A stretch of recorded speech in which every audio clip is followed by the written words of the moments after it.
இன்னொருத்தவர் இருக்காரு, அவரும் விதை எடுத்து வந்து வச்சிருக்காரு, நட்டு வச்சிருக்காரு. அந்த மரம் 3% வளர்ந்துருக்கு, 8%, 5, 8 அப்படின்னு வளர்ந்துக்கிட்டே போகுது. ஆனா அதுல தண்ணி ஊத்துறாரா, உரம் போடுறாரா என்னன்னு தெரியல. அங்க இருந்து கொப்பு அப்பப்போ ஒடிஞ்சு கீழே விழுந்துருது. ஓகேவா?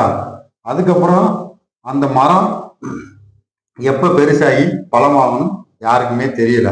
ஏன்னா அது கடைசியில மலட்டு மரமா தான் ஆக போகுது. என்ன புரியுதா? மலட்டு மரம்னா கடைசி வரைக்கும் காயே காய்க்காது அதுல. புரியுதா? ஓகே. அப்ப அந்த மரத்துல இருந்து நிறைய கொப்புகள் உடஞ்சு விழுந்துருச்சு. கடைசி வரைக்கும் அது காய் காய்க்காது. ஒண்ணு அந்த பக்கம் நிக்கணும், இல்லைன்னா இந்த பக்கம் நிக்கணும். நடுவில் நின்னா வண்டி அடிச்சுதான் ஜாகணும். புரியுதா? அந்த மரத்துல கருவண்டு கடிச்சு மரமே அழிஞ்சிடும். அதே மாதிரி நிறைய பேர்கிட்ட அந்த விதைகள் இருக்கு. அவங்கெல்லாம் என்ன பண்ணுவாங்கன்னா, எந்த மரம் காய் காய்க்க போதோ அந்த மரத்து கூட சில பேர் எப்படா அந்த மரத்துல கொப்பு ஒடிஞ்சு விழுகும்னு நினைச்சு உட்காந்துக்கிட்டே வெயிட் பண்ணிக்கிட்டே இருப்பாங்க. அந்த டைம் வரும்போது அவங்க போய் அதுல ஒட்டிக்கிடுவாங்க.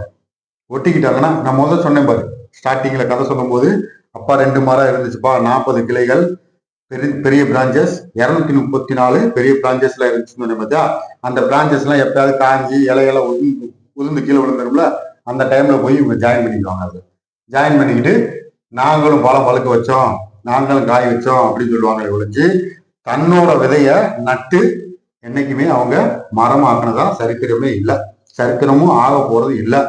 புரியுதா? அது மாதிரி நிறைய பேர் இருக்காங்க. அப்பாவுக்கு டைம் ஆச்சு, அதனால நாளைக்கு அந்த வாரிசை பத்தி சொல்றேன். ஓகேவா? லைக் பண்ணுங்க, ஷேர் பண்ணுங்க, சப்ஸ்கிரைப் பண்ணுங்க, கிட்ட இருக்க பெல் ஐகானை கிளிக் பண்ணிட்டு போங்க.